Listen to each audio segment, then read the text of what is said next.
الحمد لله نحمده ونستعينه ونستغفره ونؤمن به ونتوكل عليه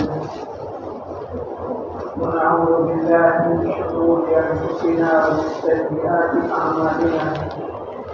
من يهده الله فلا مضل له ومن يضلل فلا هادي له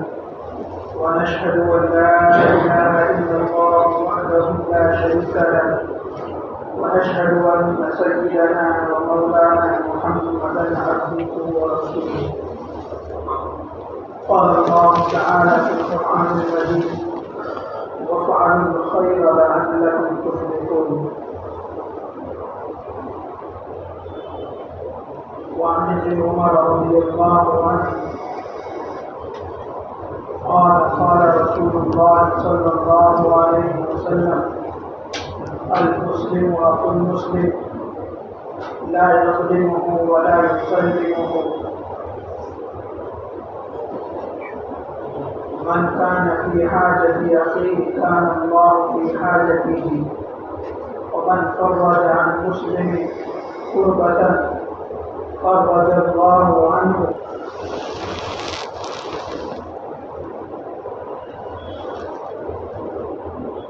ایک مسلمان کے لیے یہ بات کافی نہیں ہے کہ وہ کسی دوسرے مسلمان کو تکلیف نہ دے اور ان کو ستائے نہیں،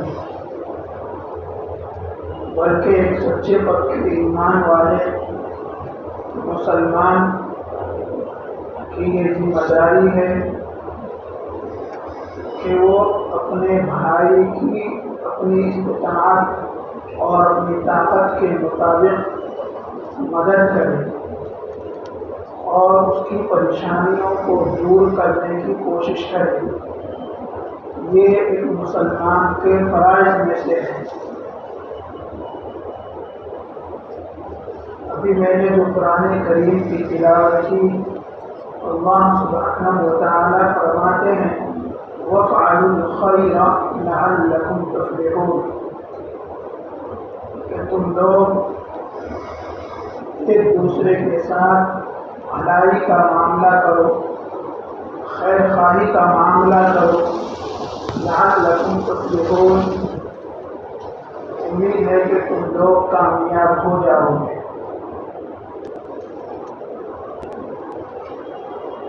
اور ایک حدیث کا بھی میں نے تلاوت کیا جس کو ابو داؤد نے روایت کی ہے. حضرت ابن عمر رضی اللہ عنہما سے روایت ہے کہ آپ صلی اللہ علیہ وسلم نے فرمایا المسلم اخو المسلم کہ ایک مسلمان دوسرے مسلمان کا بھائی ہے. آگے فرمایا لا یظلمہ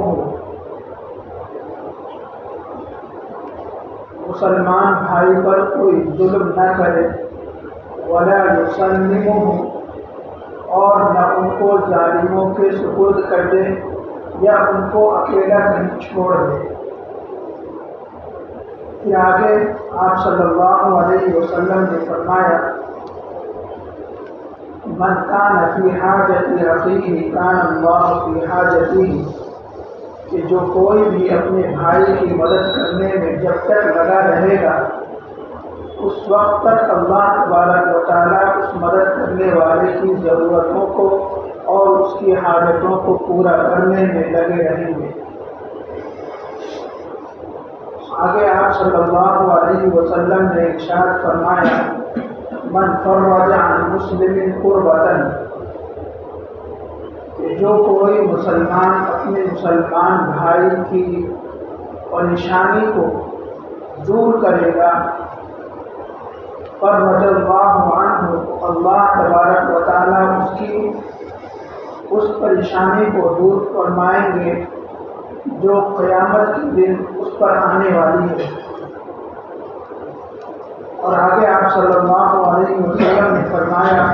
من ستر مسلما سترہ اللہ یوم القیامہ کہ جو کوئی اپنے مسلمان بھائی کی پردہ پوشی کرے گا اس کے عیبوں کو چھپائے گا،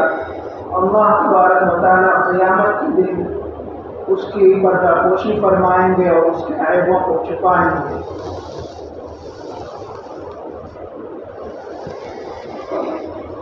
اس حدیث میں اللہ تبارک و تعالیٰ کے نبی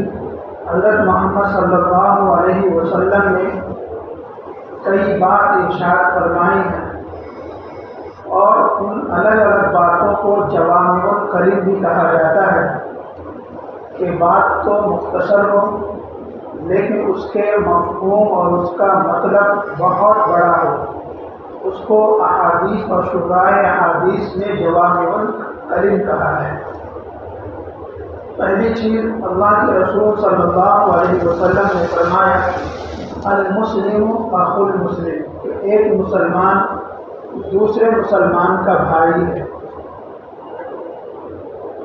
اب وہ مسلمان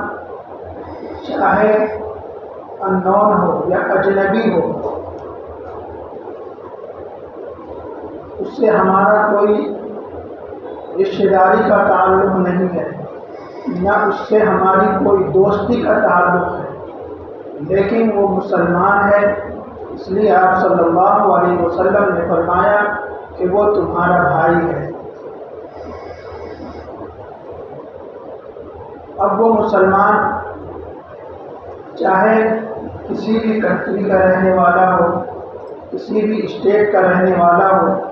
کسی بھی ڈسٹرکٹ کا رہنے والا ہو یا کسی بھی گاؤں کا رہنے والا ہو، اللہ کے رسول صلی اللہ علیہ وسلم نے عصبیت کو یہاں پہ ختم کیا ہے۔ عصبیت کسے کہتے ہیں؟ کہ دوسرے جو لوگ ہیں، جو مسلمان ہیں جن کو ہم جانتے نہیں، یا پھر وہ کسی دوسرے مثلاً تمل ناڈو کا رہنے والا ہے، اب اگر وہ جاب کے لیے یہاں آیا تو لوگ اپنے لوگوں کو ترجیح دیتے ہیں، اگرچہ وہ تمل ناڈو کے لوگ کے اندر، اس تمل ناڈو کے آدمی کے اندر صلاحیت زیادہ ہے۔ یا کوئی ممبئی کا آیا اور وہ جاب کے لیے آیا اور یہاں پہ پونے کے کئی مسلمان ہیں، لیکن اگر ہم یہ سمجھ کے کہ یہ صرف پونے کا ہے اس لیے ہم اس کو ترجیح دیتے ہیں، اور اس ممبئی کا یا رتنا گری کا یا شولاپور کا یا تمل ناڈو کا ہے اس لیے ہم اس کو جگہ نہیں دیں گے، اللہ کے رسول صلی اللہ علیہ وسلم نے اس کو حرام قرار دیا ہے اور فرمایا ہے کہ عصبیت کو جو مانے وہ ہم میں سے نہیں ہے۔ جو مسلمانوں کے اندر تفریق کرے، اسٹیٹ لیول کے حساب سے ہو یا کنٹری کے حساب سے ہو یا ڈسٹرکٹ کے حساب سے ہو یا گاؤں کے حساب سے ہو یا رنگ و نسل کے حساب سے ہو یا خاندان اور قبیلے کے حساب سے ہو کہ فلاں انصاری ہے اس لیے اس کو نہیں دیں گے، اور یہ چونکہ خان ہے ہمارے قبیلے کا ہے ہم اس کو جواب دیتے ہیں۔ اللہ کے رسول صلی اللہ علیہ وسلم نے فرمایا یہ عصبیت ہے، اور عصبیت کو ماننے والے کو اللہ کے رسول صلی اللہ علیہ وسلم نے فرمایا کہ لیس منا، کہ وہ ہم مسلمانوں میں سے نہیں ہے جو عصبیت کو پروان چڑھائے اور جو عصبیت کو مانے۔ پہلی چیز آپ صلی اللہ علیہ وسلم نے فرمایا المسلم اخو المسلم، ایک مسلمان دوسرے مسلمان کا بھائی ہے، چاہے تم اس کو پہچانتے ہو یا نہیں پہچانتے ہو، چاہے وہ تمہارا پڑوسی ہو یا نہ ہو، چاہے وہ جس علاقے کا رہنے والا ہو یا جس صوبے کا رہنے والا ہو، جس گاؤں کا رہنے والا ہو، وہ تمہارا بھائی ہے، اگرچہ وہ رنگ میں کالا کروٹا ہو۔ اسی کو اللہ تبارک و تعالیٰ نے قرآن کریم میں ارشاد فرمایا کہ ان اکرمکم عند اللہ اتقاکم، کہ تم میں سے کسی پر یعنی خلقناکم من ذکر و انثی وجعلناکم شعوبا وقبائل لتعارفوا ان اکرمکم عند اللہ اتقاکم، تم سب کے سب ایک مرد اور ایک عورت سے پیدا کیے گئے ہو، تمہاری ماں ایک ہے حوا علیہ السلام، تمہارے باپ ایک ہے حضرت آدم علیہ السلام، انہی کی نسل سے تم سب ہو، تمہارے اندر کوئی فضیلت نہیں ہے۔ یا ایھا الذین آمنوا انا خلقناکم من ذکر و انثی، ایک مرد اور ایک عورت سے تم پیدا کیے گئے ہو اور تم انہی کی اولاد ہو۔ وجعلناکم شعوبا وقبائل لتعارفوا۔ ہاں پھر یہ بات یا یہ سوال آتا ہے کہ پھر اللہ تبارک و تعالیٰ نے ہمیں مختلف خاندانوں میں کیوں بنایا؟ کسی کو سید بنایا، کسی کو شیخ بنایا، کسی کو قریش سے بنایا۔ تو اللہ تبارک و تعالیٰ خود آگے جواب دیتے ہیں وَجَعَلْنَاكُمْ شُعُوبًا وَقَبَائِلَ لِتَعَارَفُوا، کہ ہم قبائل کو اور ان جیسی چیزوں کو اس لیے بنایا لِتَعَارَفُوا، تاکہ تم ایک دوسرے کو پہچان سکو۔ مثلا جعفر حسین نام کے 3 شخص مسجد میں آتے ہیں۔ اب اگر صرف جعفر حسین کے نام سے آپ یاد کریں گے تو شبہ ہوگا کہ وہ تینوں میں سے کون سے مراد ہے، تو پھر قبائل کا نام لیا جائے گا کہ فلاں جعفر صاحب جو ہے وہ معاف کریں، فلاں جعفر صاحب جو ہے وہ شیخ ہیں، فلاں جعفر صاحب جو ہے وہ بنگلور کے ہیں۔ اس لیے اللہ تبارک و تعالیٰ نے اس میں تقسیم فرمایا، اور اللہ کے رسول صلی اللہ علیہ وسلم نے فرمایا لا فضل لعربی علی عجمی ولا لعجمی علی عربی ولا لابیض علی اسود ولا لاسود علی ابیض الا بالتقوی۔ صحیح ستہ کی حدیث ہے کہ تم میں سے کسی گورے کو کالے پر، کسی کالے کو گورے پر، کسی عرب کے رہنے والے کو عجم کے رہنے والے پر، یا عجم کے رہنے والے کو عرب کے رہنے والے پر کوئی فضیلت نہیں ہے الا بالتقوی۔ ہاں فضیلت وہ ہے، اس کو ہے جو اللہ سے سب سے زیادہ ڈرنے والا ہو، جو سب سے بڑا متقی ہو، وہ اللہ کے نزدیک سب سے زیادہ محبوب ہے، چاہے وہ رنگ کے حساب سے کالا کلوٹا کیوں نہ ہو۔ اور آپ صلی اللہ علیہ وسلم کی زندگی سے ہمیں یہ سبق ملتا ہے کہ آپ صلی اللہ علیہ وسلم کے چچا ہیں ابو لہب۔ جب بھی مسلمان قرآن کی تلاوت یا سورہ لہب کی تلاوت کرتا ہے تو ابو لہب پہ لعنت بھیجتا ہے، حالانکہ وہ آپ صلی اللہ علیہ وسلم کے خاندان سے ہیں، آپ صلی اللہ علیہ وسلم کے چچا ہیں، اور خود آپ صلی اللہ علیہ وسلم نے جنگ بدر کے اندر اپنے تائوں کے ساتھ، اپنے چچاؤں کے ساتھ جنگیں لڑی ہیں۔ لیکن دوسری طرف دیکھیں کہ ایک نوجوان ہے، بالکل کالا کلوٹا ہے، سیاہ چہرہ ہے، ہونٹ موٹے ہیں، نہ اس کے ماں کا پتہ نہ اس کے باپ کا پتہ، جس کو ہم اور آپ حضرت بلال حبشی رضی اللہ عنہ کے نام سے جانتے ہیں، ان کے بارے میں آپ صلی اللہ علیہ وسلم فرماتے ہیں کہ بلال تمہارا کون سا عمل ہے کہ میں آج کی رات جنت میں تھا تو جنت میں میرے آگے آگے تمہارے چلنے کی آواز سن رہا تھا، آخر تم کون سی آواز، کون سا عمل کرتے ہو؟ آپ صلی اللہ علیہ وسلم نے نہ خاندان کو دیکھا، نہ رنگ و نسل کو دیکھا، ایمان کی جو ربط ہے اور ایمان کا تعلق ہے اس کو دیکھا، اور حضرت بلال رضی اللہ عنہ کو سینے سے لگایا۔ حضرت بلال رضی اللہ عنہ نے فرمایا کہ یا رسول اللہ میرا کوئی عمل تو خاص نہیں ہے، فراض ادا کرتا ہوں، ہاں اتنا ہے کہ جب بھی میں وضو کرتا ہوں، چاہے دن میں ہو یا رات میں 2 رکعت یا 4 رکعت تحیۃ الوضو پڑھ لیتا ہوں۔ آپ صلی اللہ علیہ وسلم نے فرمایا ہاں یہ اس عمل کی وجہ سے شاید تم اس درجے کو پہنچے ہو کہ تمہارے چلنے کی آواز میرے سے آگے آگے چل رہی، سنائی دے رہی ہے۔ اللہ کے رسول صلی اللہ علیہ وسلم نے نظیر اور مثالیں ہم کو بتا دی کہ عصبیت کا کوئی تعلق نہیں ہے اسلام میں. عصبیت کو یہ فلاں جگہ کا رہنے والا ہے، یہ فلاں خاندان کا رہنے والا ہے، یہ فلاں رنگ کا ہے، یہ فلاں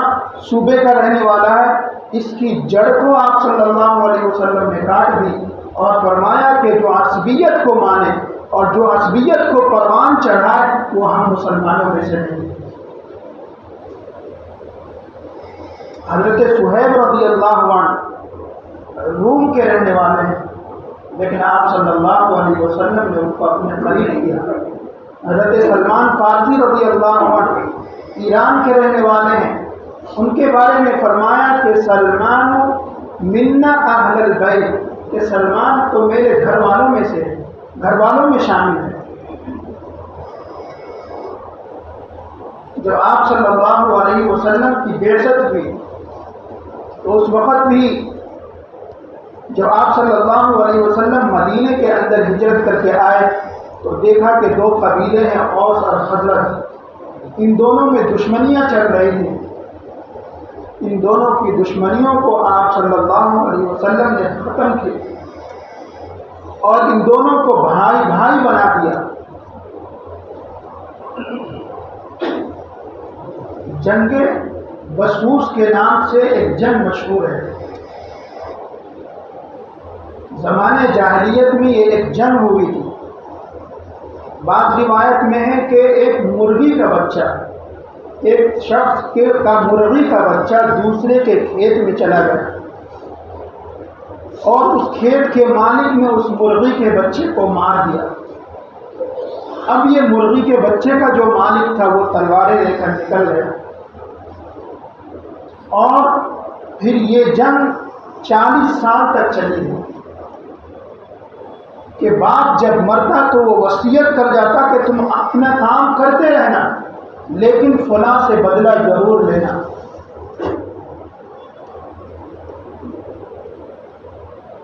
یہ چیزیں تھی عصبیت کہ میرے لوگ صرف آگے آئیں گے، آپ دوسرے نہیں آئیں گے، یا میری چلے گی یا ہمارے لوگوں کی چلے گی. آپ صلی اللہ علیہ وسلم نے اس چیز کو ختم کر دیا اور فرمایا المسلم اخو المسلم، ایک مسلمان دوسرے مسلمان کا بھائی ہے. آگے فرمایا حدیث کا دوسرا جز لا یظلمہ، اس پر کوئی ظلم نہ کرے، اپنے مسلمان بھائی پر کوئی ظلم نہ کرے. ظلم چاہے جس انداز کا ہو، ظلم کہتے ہی ہیں وضع الشیء فی غیر محلہ، کہ جو چیز کو جہاں رکھنا ہے اس کے علاوہ جگہ پر رکھ دیا، یہ ظلم ہے. ہر مسلمان کا حق ہے کہ وہ امامت کرے اگر وہ امامت کا حقدار ہے. اب یہ نہیں ہے اسلام میں کہ سید ہے تو ہی امامت کرے گا، انصاری ہے تو ہی امامت کرے گا، یا قریش کا ہے تو ہی امامت کرے گا. اسلام میں ہے کہ جو بھی قرآن کو صحیح پڑھتا ہو اور اس کے حقوق اور نماز کے مسائل کو جانتا ہو وہ امامت کر سکتا ہے، چاہے وہ جس خاندان کا ہو یا جس رنگ کا ہو یا جس ملک کا ہو، جس کنٹری کا ہو، جس ڈسٹرکٹ کا بھی ہو. اللہ کے رسول صلی اللہ علیہ وسلم نے فرمایا لا یظلم، کوئی اس پر کوئی ایک دوسرے پر ظلم نہ کرے. ولا یسلمہ، اور اپنے مسلمان بھائی کو بے یار و مددگار نہ چھوڑ دے. کہ ایک مسلمان ہے وہ پریشان ہے، قرضوں میں مبتلا ہے، اس کی زندگی کو ہم دیکھ رہے ہیں کہ وہ پریشان حال رہتا ہے. اس کو دیکھ کر یہ سمجھنا کہ یہ تو ہمارے خاندان کا نہیں ہے، یہ ہمارے قبیلے کا نہیں ہے، یہ ہمارے کنٹری یا اسٹیٹ کا نہیں ہے، یہ ہمارے ڈسٹرکٹ کا نہیں ہے، اس لیے چھوڑ دو. اسلام نے کہا ہے کہ نہیں، وہ تمہارا بھائی ہے، یا یسلمو، اس کو بے یار مددگار مت چھوڑو، ضرور بھی ضرور اس کی مدد کرو. آگے فرمایا آپ صلی اللہ علیہ وسلم من کان فی حاجت اخیہ کان اللہ فی حاجتہ. کہ جو بندہ، جو مسلمان اپنے مسلمان بھائی کی مدد کرنے میں، اس کی تکلیف اور مصیبت کو دور کرنے میں جب تک لگا رہے گا، چاہے مدت کتنی لمبی کیوں نہ ہو جائے، جب تک لگا رہے گا، اللہ تبارک و تعالیٰ اس مدد کرنے والے بھائی کی حاجت کو اور ضرورتوں کو غیب سے پوری کرتے رہیں گے۔ اس بات کا یقین ہمارے دلوں میں بٹھانا ہے۔ ہم کیا سمجھتے ہیں ہمارا وقت برباد ہو جائے گا، اگر ہم اس کی مدد کریں گے تو ہمارا کام نہیں ہوگا۔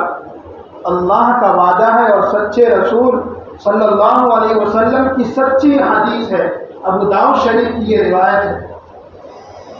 کہ جب تک وہ اپنے بھائی کی مدد میں لگا رہے گا، اس کی تکلیف کو، اس کی پریشانی کو دور کرنے میں لگا رہے گا، اللہ تبارک و تعالیٰ غیب سے اس کی مدد کرتے رہیں گے اور اس کی ضرورتوں کو پوری کرتے رہیں گے۔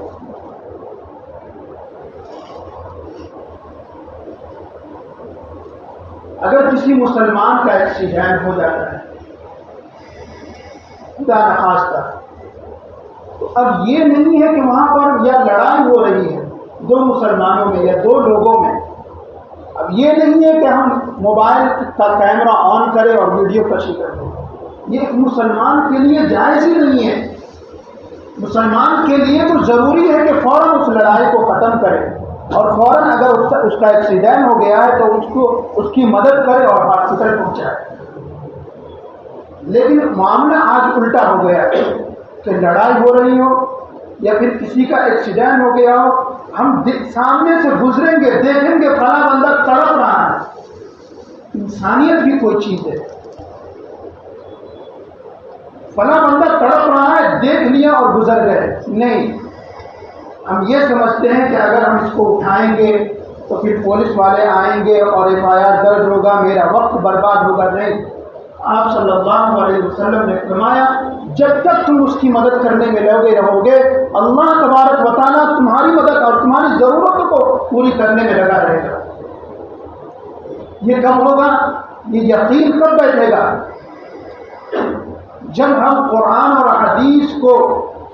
پڑھیں گے اور اپنے ایمان اور یقین کو بنائیں گے۔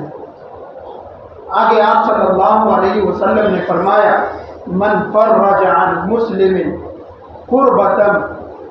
کہ جو کوئی مسلمان کسی مسلمان کی مشکلوں کو دور کرے گا، فرج اللہ عنہ کربۃ من کرب یوم القیامہ، کہ قیامت کے حوالناکی کے دن اگر اس کے اوپر کوئی مصیبت ہوگی، کوئی آفت ہوگی یا کوئی پریشانی ہوگی، اس مدد کرنے اور مسلمان کی مشکل کو دور کرنے کے بدلے میں اللہ تبارک و تعالیٰ قیامت کے دن اس مسلمان کو سرخرو فرمائیں گے اور اس کی تکلیف اور پریشانیوں کو دور کر کے اس کو جنت کا مستحق بنا دیں گے۔ اور آگے فرمایا آپ صلی اللہ علیہ وسلم نے آخری بات، من ستر مسلما سترہ اللہ یوم القیامہ، کہ جو مسلمان کسی مسلمان کی پردہ پوشی کرے گا، اس کے عیب کو چھپائے گا، اللہ تبارک و تعالیٰ قیامت کے دن اس کے عیب کو چھپائے گا۔ ایک مسلمان ہے، ہم کو معلوم ہے کہ وہ شراب پیتا ہے یا گالیاں بکتا ہے، تو اب ہمارا فرض یہ بنتا ہے کہ ان کو جا کر بتائیں، ڈائریکٹ اسی کو بتائیں کہ بھائی آپ کے اندر یہ خامی ہے، آپ اس کو دور کر لو، اچھے الفاظ میں، اللہ اس پہ اجر دے گا اگرچہ وہ برا سمجھے۔ لیکن ایک مسلمان اس کو بتانے کے بجائے دسیوں کو بتا رہا ہے تو یہ عیب جوئی ہے، یہ ناجائز اور حرام ہے کہ دسیوں کو بتاتا پھرے کہ فلاں کے اندر یہ خامی ہے، یہ خرابی ہے۔ نہیں، اسلام نے کہا ہے اس بندے کے اندر ہے تو اس کو اچھے الفاظ میں جا کر بتا دیں، اور اگر اس کو پردہ پوشی کر لیتا ہے، دوسروں کو نہیں بتاتا ہے، کیوں کہ ایک مسلمان کی عزت جو ہے اور اس کا احترام جو ہے خانہ کعبہ سے زیادہ ہے۔ آپ نے گزشتہ جمعہ میں سنا کہ ایک مسلمان کی عزت کی پرواہ کرنا ہے، اور جو اس کے عیب کو چھپا لے گا دوسروں پر ظاہر نہیں کرے گا تو پھر اللہ کے رسول صلی اللہ علیہ وسلم نے فرمایا قیامت کے دن جس دن ہر انسان کا عیب ظاہر کیا جائے گا، تمام مخلوق کے سامنے اللہ تبارک و تعالیٰ اس پردہ پوشی کے طفیل ایک مسلمان کی عزت کو بچانے کی وجہ سے، دوسروں پر ظاہر عیب کو نہ کرنے کی وجہ سے قیامت کے دن تمام مخلوق سے، وہاں پہ ماں ہوں گے، باپ ہوں گے، بھائی ہوں گے، رشتہ دار ہوں گے، تمام ہوں گے، وہاں پر اللہ تبارک و تعالیٰ اس کے عیب کو چھپائیں گے۔ اللہ تبارک و تعالیٰ ہمیں کہنے اور سننے سے زیادہ عمل کرنے کی توفیق عطا فرمائے۔ سننے سے